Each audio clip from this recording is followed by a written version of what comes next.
All right, welcome everyone. We are Semblance of Sanity. I'm Caleb. I'm Jacob. And we're here for Oregairu Season 2 OVA number 1. Number 2. Okay. Yeah. All right.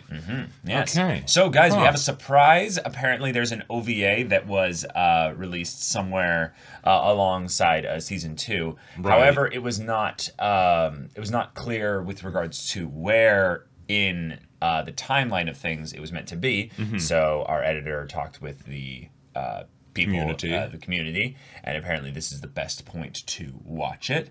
Right. Based on just stuff in general. So, okay. Last time we got an Oregairu OVA, we were solving a small problem, but it was more along the lines of a school kind of... Just fun break kind of episode. Fun times and stuff like that. However, things in Season 2 have been anything but that. However, we did just come over a big hurdle with regards to the service club. Yes. So there's probably a lot of precedent set for some service club antics, given that things have gotten a bit better based on the confession, basically, from Hachiman. Yeah. So, looking forward to something from that angle there. But what exactly will it be? Who knows? If it is of the more goofy variety, I'm very excited to see it. Yeah. This could be the time when we finally get a little bit of a Yui Hachiman outing. That's a little bit longer. Relegated to non-season episodes. Oh man, that. You know what I think this OVA should be focused on is a character that's been more recently introduced in Season 2 that's needs a little bit more time, and I think that would be Iroha. I could see that happening. Yeah, that would be pretty fun. Yeah. But, y'all, without further ado, let's get into this. All right, everyone, now be sure to go check out the reaction portion of the video in the description below, then come back here for the discussion.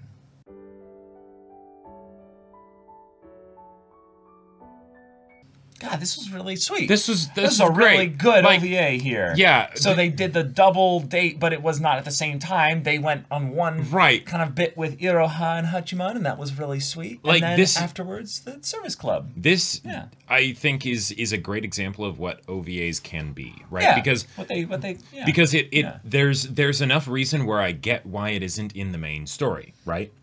But at the same time, it is a very important episode, right? And it does tell a story on its own that we as the audience are invested in seeing, right? Well, it's great to have little breaks and things like that, and it's like, oh, sports festival and things like that. Will we be able to tip over logs or whatever, right? This feels very Oregairu, right? Where it's like, okay, yes, Iroha, we know she's been sort of warming up to Hachiman and using her own. Yeah, she's liked him for a while. She's liked him for a while. It's just a thing of where how okay with being overt about it is she? Right. To Hachiman. In a fun way, like because in stories that deal with sort of the sort of first love, like time of the life, or or things like that, right? The high school romances and things. It's not all. There's the conflict of, do people like each other? But even more than that, the conflict is, are people comfortable and okay with their feelings about the other person so that they'll actually do something? And Iroha, I feel like, has been a great example of that throughout the show, in that she wasn't, always okay with her feelings for herself, but then she also wasn't okay with her feelings from the perspective of other people, because she wants to control how they respond. So when she loses that over the course of time, a little bit. A little bit. She lessens in that regard. But the whole things of her constantly rejecting Hachiman, but like changing the reasons for the rejection, to the point where it's not a rejection actually. It's saying please, let's go on more dates. Let's go on more dates. It's something where it's her basically potentially making sure that she's okay with it, right? 'Cause she might not understand her own feelings. It's her own kind of style of, I look out for me so that I don't get hurt. Right. It's that obfuscation and testing the waters so that it's the, okay, I'm not really going to commit to anything, right? Actually saying that I like him or anything, but I'll seed the idea and see how he responds. Okay. All right, right? And then in this episode, it's the episode where it's like, okay, she's actually being quite overt, even though she still does, and this is where we get to see how much she actually does care about him, how big of a deal this is. She still ends up doing the hesitant kind of like backtracking of like, oh, what, pretending to be my boyfriend, why would you imply something like, or us being together just because we're walking together? It's like, Right, no, right. you straight up said at the very beginning, This was a a date. date. Yeah. So, yeah, It's that cute aspect where we kind of look at her as the audience and understand a little bit more of what's going on maybe than Hachiman. But Hachiman's also smart enough to go, Yeah. hey, I not only understand what you're doing, but I'm also a little bit worried that you're kind of doing this to be, cute and, kind of give off that like, oh, I actually like that when you do those little tricks and gimmicks and yeah, okay. Right. Like I almost wonder if there's the part of it of Iroha doing all these indirections and misdirects and things like that as a way to make herself feel comfortable, but how much of it is also because she's realized that Hachiman doesn't feel comfortable around nice girls, so she's doing all these things to basically say, no, it's okay, we're not dating, but like we could be, but we're not dating. Yeah, that's not happening. That's not what this is. But like I'm only like this around you. Yeah, she doesn't necessarily know everything about Hachiman though, because if she knew how much he wanted something genuine, then she would do nothing like this, I would say. And I feel like that might be the lesson that she learned at the end of the episode, hence why she said, oh, this is the real thing, when she looked at the picture of the three of them. You know what? I'd like to get a picture with the service club. But then she's like, well, you know what? We'll do the service club first. Yeah, okay. Right, and it wasn't one single picture. It was her looking through the assembly of pictures that they took together going on this thing there. And it's the, oh, okay. Yeah, that's their group. That's something that they've all built together. To quote a favorite line of mine from, like, within the context of rom-coms. Quoted this a million times, yep. People are rarely secure enough to be really in love without proper encouragement. And Iroha likes to feign that she is incredibly confident, but when it comes right down to it, she's not really. entirely. No. So, No. yeah. I really liked that they ended up actually going on a full proper date though. Oh yeah. And that Hachiman did kind of entertain her throughout the Yes. majority of it. And Ping then it pong led was- to moments like the cafe, ping pong, and stuff that could make them actually be a legitimately like fun couple. The problem primarily being is that she's unwilling to be straight with him and genuine in that regard. Thus, the connection that they share over the course of their date is not as strong as it could have been. And I wanna point something out. If she had been introduced at the beginning of the show, then she might have had the luxury of taking this approach, right? Yeah. And having it work, right? Because it would have taken over a longer period of time. It would have been over a longer period of time, and by the time we got to this point, they would have been like this, right? It would have been much closer. Right, Yeah. and if anything, that probably would have been. I would probably put her in the lead by that point, maybe, other than like personal differences between the characters over Yui and Yukino, because it's a slow and steady, and like it's a way to continuously broach the subject of romance without scaring off Hachiman. Yeah. But yeah. in this situation, there's already people that he's really close to, so you don't have that luxury of being reticent about it, right? Like, if Iroha really wanted to snag Hachiman, she'd have to be a bit more abrupt. Yeah. And she wasn't able to do that. No. So. And to be fair, I don't think that's what she was wanting to do. Probably not. Because in a lot of ways, I don't think she's really giving up or like going all in at any of these points in the episode here. I think what it is more that she's realizing that, well, he doesn't like me. Right. Now. Yeah. Mm-hmm. If anything, Iroha's constant, I would say, persistence with this shows that she's willing to be at the very least patient. Right. Yeah. And thus, Girls Fair and Love and War. And all that. and thus it is a thing of where, depending on how, like you were saying, she's playing 5D chess. Mm-hmm. Depending on how deep you wanted to look into things like the Hayama confession, like sure, like yeah, she could be very patient. So we'll wait and see on that. The amount of fun that Yui, Yukino, and Hachiman had though on this time going out though really shows how much the in a lot of ways, the service club has kind of come together recently. I love that I was assuming that it was just going to be like a Yukino Hachiman date, and I was all like getting salty about it, and then immediately then Yui shows up, and it's like, okay, yeah. Well, no, they literally said we're all going to go together. Like, oh, they did? But like in the club bit there, yeah. Oh, yeah. I must have missed that. It was just a thing of where they're like, yeah, we're going to go get pictures and stuff, and then Yukino is the only reason why she was there alone is just because she's the stickler for the rules, and right. she shows Yukino up is the punctual, like, yeah. Yeah, exactly. Right. But I really liked how much time they were actually able to spend on their hangout. Yeah, their hangout, right? Because with the amount of good detail that I really enjoyed with the date with Iraha, I was wondering if that was just going to be the episode, right? And then they're like, "Oh, there's going to be something more." I'm like, "Okay, cool. Are they just going to do like a quick montage, or something like that?" But we actually got a decent amount of content with it. Yeah.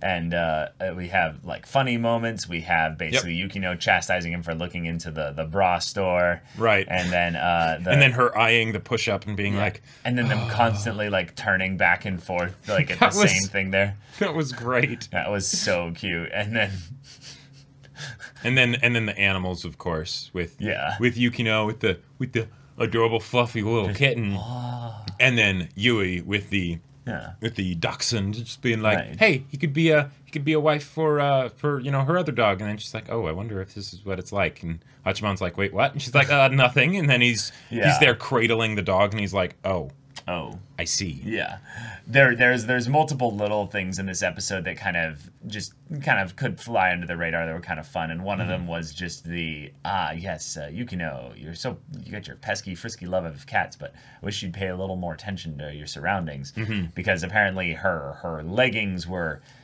starting to cause to slide up to get some really nice upper thigh definition, action, and he kind of like covers her a bit with where he stands, after getting his own little eyeful there, because there was some guy in green. You have to assess the situation, potentially looking, at her or something.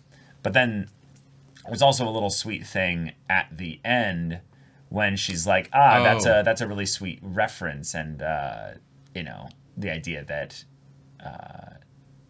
at the cafe when the Service Club went together, Hachiman did his peace sign in the exact same way that he did when he went with Iraha. Yeah, and showing that like he still remembers that. Yeah, and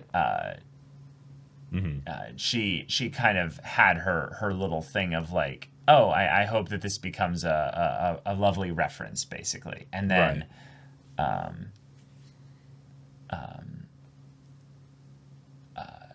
And today was a good enough reference for now. And then in the beginning of the episode, there's the whole thing of, when a Chiba resident says they're going to Chiba Station, you would unmistakably assume they're going to the station's east entrance, but people from other prefectures might not be able to pick up on that. Right. And it's just the idea of when you're in on the special bit of info, it makes it easier to communicate using these little inside kind of references here. And in some ways, Iraha is wanting to build up that kind of a reference point with Hachiman, so that future kind of things are a little bit easier. Right, she's fighting a war, not a battle. Right, exactly. Yeah. And so from her perspective, the fact that he used that same peace sign thing in the picture with the service club is her own little win of being like, okay. Right. Cool. Even though, right. What we did do together, it meant something. You know? Lost the battle, made progress though. Yeah. I'm glad it seems to have become a proper reference. Also, I like that with the whole thing of the date. So, Iraha, and this is something where I feel it's because I don't necessarily fully understand her, because there's so much obfuscation. Sometimes it's hard to tell what's obfuscation and what's not, right? But with the way that she's constantly comparing him to Hayama, there's part of me that wonders how much of that is because she might even be surprised that she's starting to like him when Hayama is sort of the perfect guy, Yeah, I could definitely see that. Yeah. And with things like, oh, you don't have plans or anything like that, or, oh, killing time, okay. But then, oh, a restaurant. Oh, ramen? Really? This little hole in the wall? Okay, all right, I suppose. And yet she ends up liking it. And then she ends up liking it. And then she says, well, this is a place I couldn't go to alone, so that does earn some points that does score some points. It's the thing where that was an example of her getting something genuine with Hachiman. Same as with the ping pong, right? Yeah. You know, she does all her crazy, like, oh, you know, misdirects to try and feint him and whatnot, and it doesn't work. But they both get very much into it, you know? It's like, hey, that's good fun. I as a competitive person in general, I find it super cute getting competitive with a girl on something absolutely. where we're on like a date of some kind, and it's something where we both feel rather confident in our skills in it. One of my favorite ones to do is making bets in the date, specifically with regards to like some kind of a game or a puzzle or something where it's like you're both competing against yourself, so you can't really like screw over the other person, so it's not aggressively competitive. Sure. Yeah. And ping pong is like one of those things, but another example would be if you're going to one of those like arcades and you have to toss hoops, basically. Sure. And it counts how many, you know. Right, who can get the most? Who can get the most, and it's just a thing of like, okay, you know, whoever can get the most, regardless is of going who to buy the other person. And then you find a thing, and you like, all right, that, and they're like, okay, and then you just go at it, and you're like in the other person's ear, like, you're gonna drop it, you're gonna drop it, you're gonna drop it. It makes it more fun regardless. Right, like, yeah. And so I loved this because while you could definitely tell that there was a competitive like thing where she was even trying to like, no, that definitely did not hit the table, so that's my point. And he's like, how can she lie with such a straight face? Yeah, it's like that's it felt like it was something that made sense for her character to be the one that would be totally okay with this, as she's like, oh, whoever, you know, gets this is to buy, even though she gave the technicality of, if I win, then you have to buy lunch, but so vice versa. Iroha, to score you points. Sure. While you never fully let it be a date. Yes. So that's a negative, I would say. At least it wasn't established from the beginning as being a date. It was until he arrived there. She's like, let's say, ready for our date? Well, and he's like, yes, yeah, doing that, and then also, you know, then backpedaling on it. Right. But I will say that as far as seeing characters be able to navigate the potential post-relationship waters of being dating, I would say that sure. I would give Iroha, if it ever got to that point where she was being genuine and open, because of this, I would give her a lot better odds as far as being able to handle the ways in which that might potentially change the navigation of the relationship. Better actually than Yukino and Yui so far. Because now, granted, we haven't really seen them actually go on proper dates because they're friends so much that it's just sort of hanging out, which has its own, you know, special awesomeness to it too. And also the characters of Yukino and Hachiman are a bit too stubborn to confess to each other at this point. And the same with Yui in a lot of ways, but she's more scared, I would say. Right. Stubborn. And while Iroha was definitely backpedaling at some points, that sort of was like sabotaging herself, there was also a lot of energy that she was putting into the date situation to make it be a lot of fun also for Hachiman. So, you know, like, and that's, I'm sure, all part of her strategizing and, you know, and things like that, right? But she even uses the whisper technique. You know? Yeah, the whisper in the ear, Yeah. Right. But this was a really fun OVA. Yeah. This was really sweet. I think Iroha is a character that I've very, very much warmed up to over the course of time, and I don't fully relate to her. Sure. But I very much appreciate her. Right. And I really liked that things ended though with a Yukino, Yui, and Hachiman little hangout, because there were a lot of little kind of moments where they basically compared everything, and it's a bit unfair in some ways, but they compared everything to what they did with what Iroha and Hachiman did together, and basically showed how much better it was with the three of them versus it was with Iroha and Hachiman. Watch, this is actually seeding for the fact that it's a polyamorous end, and that's how the love triangle. No, it just stays that way the whole time, and that's how we get a happy ending. They both win. Fuck each other. You know, yeah. One big pile. And thus anime was solved forever. Yeah. But yeah, and then Indeed, it's not as bad as I thought. I still don't know how to define or describe this club, but if I were to put it into words... I felt that our felt feelings were drawn in this photo. One, their feelings individually for sure, but then also the fact that it's like, okay, then we have Hachiman looking towards Yukino. With kind of this nervous, like, fist clenched at his knees. Right. Yui's looking down at him with kind of this nervous hand behind her back, like she's tied up a little bit with her feelings and stuff. And then Yukino with just this kind of guarded, like, hands in front, just kind of, like, looking ahead. Right. She's like still, almost like a figuring bit out like her feelings. confused. Yeah. Yeah, if anything, her mouth was doing something where it wasn't even a smile. It was like she looks just kind of like, huh? Yep. Whereas Yui, if anything, I found it to be a little bit funny that Straight into the camera, smile, and... Well, right. I just wanted to say it was kind of funny because Yui's face literally changes in the photo from when they show. Oh, really? Like, look, Yui's like looking towards the camera here and smiling, and then in the next bit here, she's... Nah, she's still looking towards the camera. Okay, maybe this is one of those But she is kind of like leaning towards Hachiman. Like, Okay, like no, if you were to look at her posture, like, you're right. like those shoulders are very much like slightly tilted. Wow, so then I'm getting like a Mona Lisa effect right here. Oh, yeah, the where I'm eyes feeling like her follow. eyes are changing directions in some that's ways. because the only proper comparison for you is the Mona Lisa. Wow. But yeah. No, it's a really sweet little mini story. And I liked the idea that Hachiman made the Hachimyan. Did you say Hachimyan? Hachimyan. Sure. Yes, I definitely said sure that. you said something.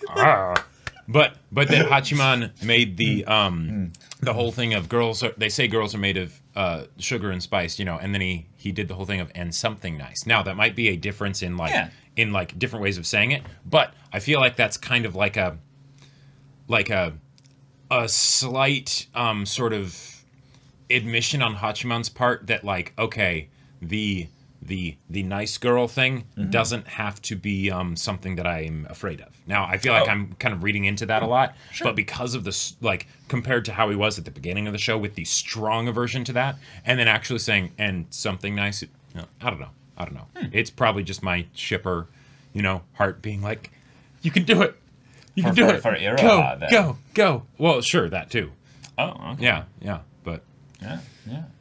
But, y'all, thank you so much for watching this OVA's reaction and discussion. If you want to see the next episode's reaction and discussion right now, though, go check out the link in the description below. For our Patreon, you can get on early access there. You can watch full-length timer reactions there, and all this comes with Discord access, so you can chat with us in the community there about this show, about anime in general, and also be sure to check out our Twitch channel. We stream every weekday. The info's in the description. Yes, if any of that interests you, we'll see you there. But until then, we're Semblance of Sanity. I'm Caleb. I'm Jacob. And we'll see you all next time.